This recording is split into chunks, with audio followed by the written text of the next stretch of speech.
Good morning, good afternoon and good evening दोस्तों। तो स्वागत है आपका मेरे इस यूट्यूब चैनल पे। Here your SG sir. आज का जो अमेजिंग का सेशन होने वाला है वो होने वाला है क्लास 11th का।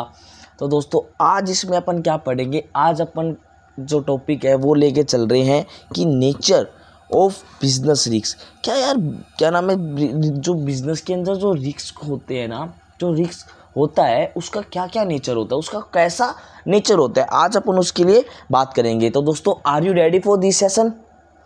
हाँ, मेरे को पता है मेरे 11th क्लास के स्टार ऑलवेज रेडी रहते हैं पढ़ने के लिए। तो भाई लेट्स स्टार्ट दिस सेशन। तो दोस्तों देखो, स्टार्ट करने से पहले एक बात बोलना चाहूँगा, जितने भी मैंने फर्स्ट चैप्टर के लेक्चर अपलोड कर रखे हैं यूट्यूब पे, मैं उम्मीद करता हूँ कि आपने देख लिए होंगे, आपको वो लेक्चर अच्छे लगे होंगे और आपको कोई भी उस चैप्टर में डाउट नहीं है।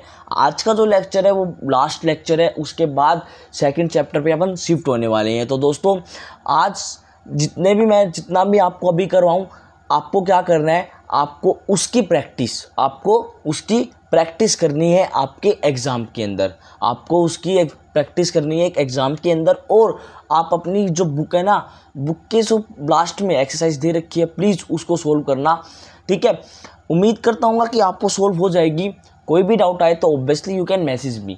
तो दोस्तों चलो स्टार्ट करते हैं कि फर्स्ट पॉइंट क्या बोलते हैं। तो इसमें फर्स्ट पॉइंट बोलता है कि business risk arise due to uncertainty.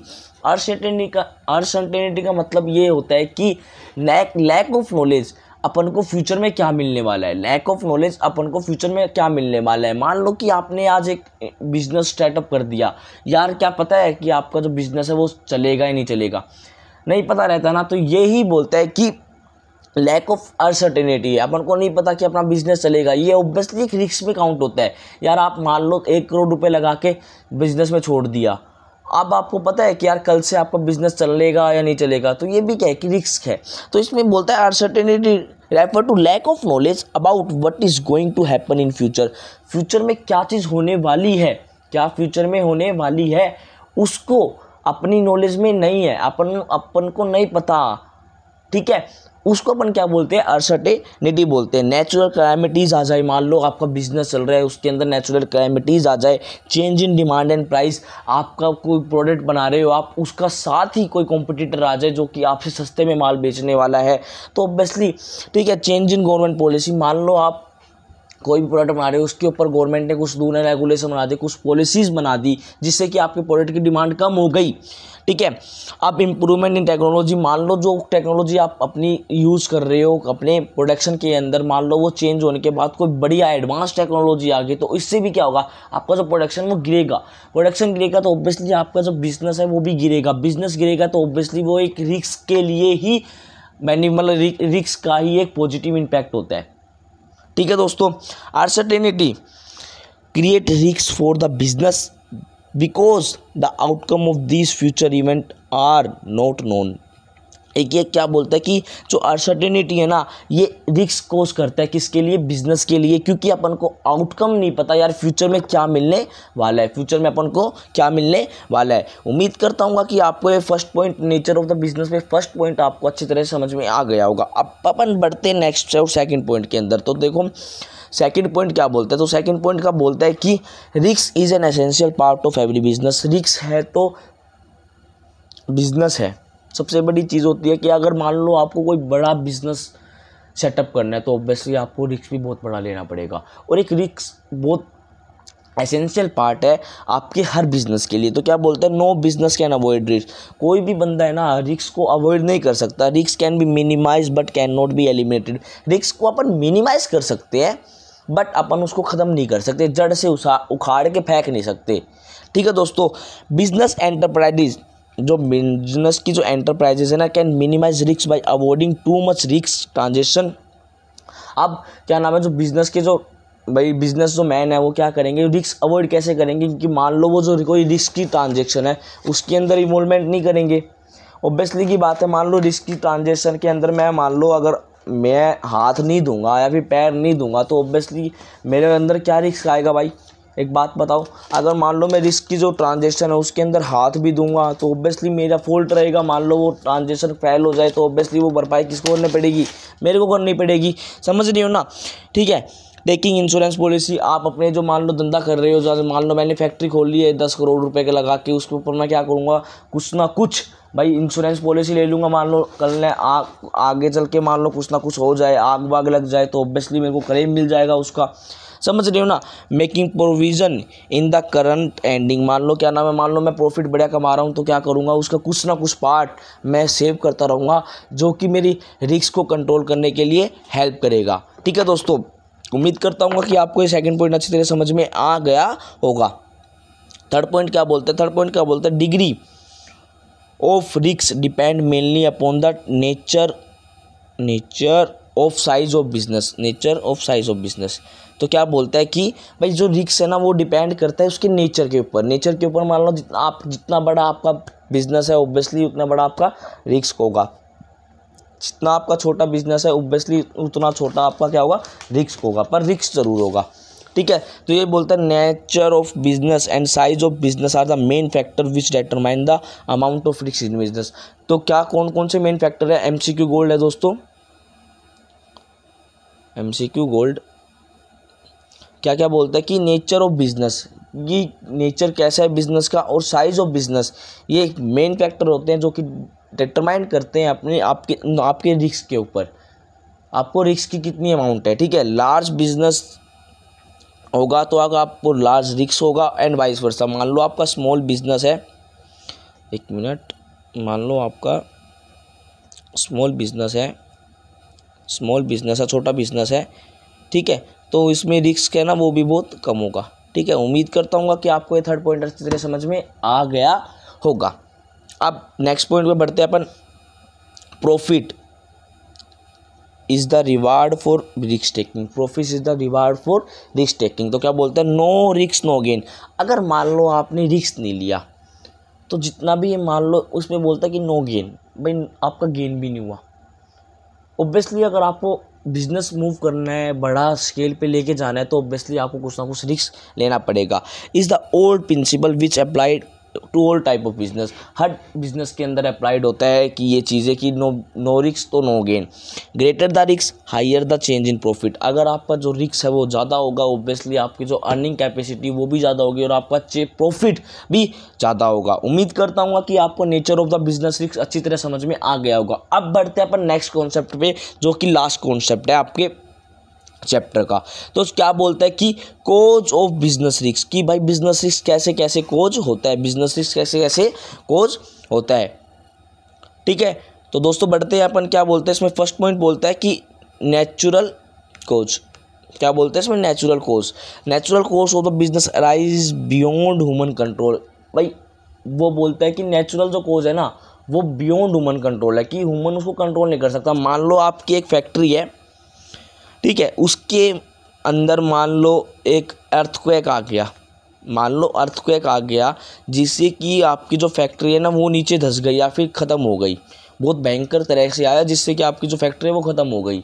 तो इसमें एक बात बताओ, क्या ह्यूमन की गलती थी इसके अंदर? नहीं ना, इसमें ह्यूमन की तो गलती नहीं थी। तो ये बोलता है कि वो कोच जो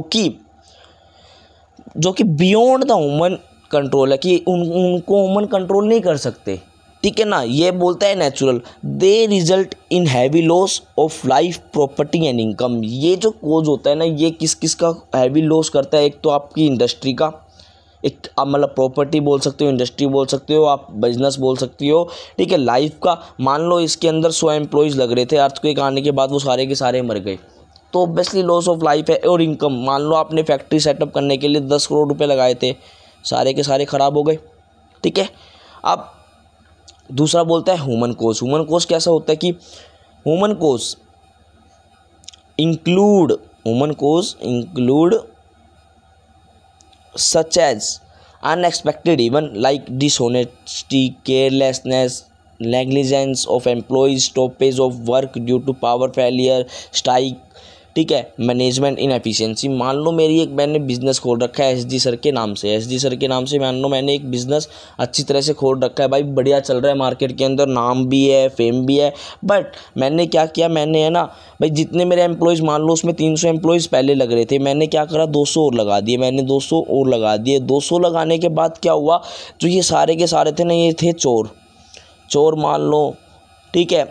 ये बैंक करप्टी मान लो, मेरे को नहीं पता था इनके बारे में, बट मैंने इनको लगा दिया क्योंकि ये गरीब दिख रहे थे मेरे को, सोशल वर्कर के हिसाब से मैंने मान लो लगा दिए। बट अब क्या हुआ, ना तो ये जो एम्प्लॉयज़ 200 लग गए ना ये ना एक एफिशिएंसी से काम करते, ठीक है।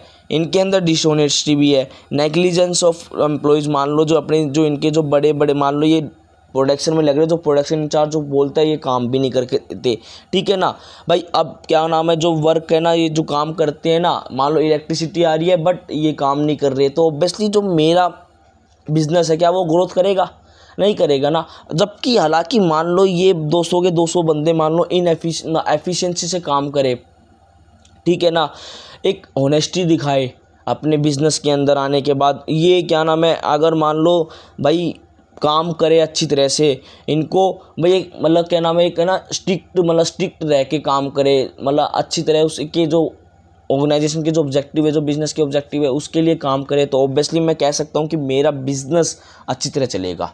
तो ये होता है ह्यूमन कोज। उम्मीद करता हूँ कि आपको ह्यूमन कोज अच्छी तरह समझ में आ गया होगा। अब बढ़ते हैं next third, economic cause. These include uncertainty. Uncertainty का मतलब अपन ने पढ़ा था कि lack of knowledge what is going to be held in future, relating to demand of goods, competition, price, collection of dues from customer, change of technology, method of production. Economic causes के अंदर क्या क्या आता है कि अपन को भाई demand of goods, मान लो क्या अपन आज प्रोडक्ट बना रहे हैं तो क्या इसकी डिमांड होगी आगे चल के, अपन को इसका भी एक रिस्क रहता है। क्या जो अपना कॉम्पिटिटर है, मतलब कोई भी मान लो अपना कॉम्पिटिटर, ऑब्वियसली मार्केट में आए तो ऑब्वियसली कॉम्पिटिटर तो आपका रहेगा, क्या जो आपका जो कॉम्पिटिटर है वो मतलब सही से काम, मतलब वो क्या सेम प्रोडक्ट लेके आएगा तो इस रेट में ही लेके आएगा, मतलब वो भी एक रिस्क रहता है। मान लो वो सस्ता ले आया, आपका प्रोडक्ट उतने में मतलब नहीं बन रहा, उतनी कॉस्ट कवर नहीं कर रहा, तो ऑब्वियसली आपका जो प्रोडक्ट है वो डूब जाएगा और आपका बिजनेस भी डूब जाएगा। प्राइस के ऊपर बात करते हैं कि मान लो आपने रीजनेबल प्राइस, मान लो कि आपका जो प्रोडक्ट है वो 10 रुपये का था, आपने 12 रुपये का सेल कर रहे हो। एक आपका कॉम्पिटिटर आया जिसका प्रोडक्ट 9 में बन रहा है, सेम प्रोडक्ट 9 में बन रहा है, वो उसकी रेट उसने 11 का रखी है, तो ऑब्वियसली कंज्यूमर किस पे शिफ्ट होंगे, उस 11 पे शिफ्ट होंगे। यही डर रहता है कि भाई कोई कॉम्पिटिटर आए या फिर कोई भी बंदा आए ये सामान ये ऐसा प्रोडक्ट लेके, तो उनका जो प्राइजेज है वो क्या सेम होगा या नहीं होगा, ठीक है। कलेक्शन ड्यू फॉर कस्टमर, मान लो क्या नाम है अपन ने कुछ ना कुछ सेल कर दिया, मान लो अपन ने उधारी में सेल कर दी है। अब एक बात ये भी रहती है कि जो अपन ने उधार में सेल करे तो अपने जो डेटर है क्या वो पैसे लौटा देंगे या नहीं लौटा देंगे, तो ये भी क्या है, ये इकोनॉमिक कॉज होता है, ठीक है। चेंज इन टेक्नोलॉजी, मान लो कि आप कोई टेक्नोलॉजी यूज़ कर रहे हो, उसके बाद मान लो गवर्नमेंट ने कुछ भी कह दिया या फिर कोई एडवांस टेक्नोलॉजी आ गई, तो ऑब्वियसली उसका भी इम्पैक्ट अपन को पड़ता है। मेथड ऑफ प्रोडक्शन के अंदर भी अपन को पड़ता है। मान लो अपन ने लेबर लगा रखी है, ठीक है, बढ़िया मतलब लेबर लगा रखी है जो अपना प्रोडक्ट बना रही है, दूसरी कंपनी ने मशीनें लगा रखी है जो कि सस्ता बना के दे रही है, तो ऑब्वियसली ये भी इम्पैक्ट अपन को पड़ता है। Financial problem like rise in the interest rate of borrowing, heavy high tax. अब ये वाली जो प्रॉब्लम भी फेस करनी पड़ती है। मान लो क्या नाम है, अपन ने अपनी कंपनी चलाने के लिए बैंक से लोन ले लिया 10 करोड़ का, ठीक है, अब उसका जो इंटरेस्ट रेट वो बहुत ज़्यादा हाई है, तो ये किसको देखना पड़ता है, ये टॉप लेवल बंदे को देखना पड़ता है जो कि ओनर है उसका। ये उसको एक रिस्क के हिसाब से होता है कि मान लो कि कल को ज़्यादा बढ़ जाए अगर रेट, तो ऑब्वियसली भाई उसकी जो कंपनी है, जो फैक्ट्री है, वो तो डैमेज में आ जाएगी या फिर वो रिस्क में आ जाएगी या फिर वो बंद होने के कगार पे आ जाएगी, ठीक है। उम्मीद करता हूँ कि आपको इकोनॉमिक कोज अच्छी तरह से समझ में आ गया होगा। अब बात करते हैं फिजिकल कोज के बारे में। तो फिजिकल कोज क्या बोलता है, मशीन माल बोल सकते हो आप में डिफेक्ट और फेलियर में बी लेड फॉर लॉसेस। मान लो कि आपका प्रोडक्शन हो रहा था, आपके पास डिमांड आ रही थी 1000-2000 प्रोडक्ट की, ठीक है ना, आपकी मशीनरी ख़राब हो गई, आपकी मशीनरी ख़राब होगी बीच रास्ते में चलते, मतलब वर्किंग प्रोडक्शन करते टाइम आपकी मशीनरी ख़राब हो गई, तो ये क्या कर सकते हैं, ये आपको कोज करवा सकते हैं लॉस के लिए। आपने क्योंकि उसकी सप्लाई तो करी नहीं, आपको डिमांड आ रखी थी, आपने पैसे ले लिए उससे, आप प्रोडक्शन स्टार्ट कर रहे हो, अब उस बीच में प्रोडक्शन रुक गया, आपकी मशीनरी ख़राब होगी, तो ये क्या करेगा, ये आपके कोज को इफेक्ट करेगा। मतलब ये कि आपके कोच को बताएगा, मतलब भाई आपने ये कर दिया, मतलब आपकी जो मशीनरी अच्छी काम नहीं हुई, तो ऑब्वियसली ये क्लोसिस के लिए लेके जा सकती है।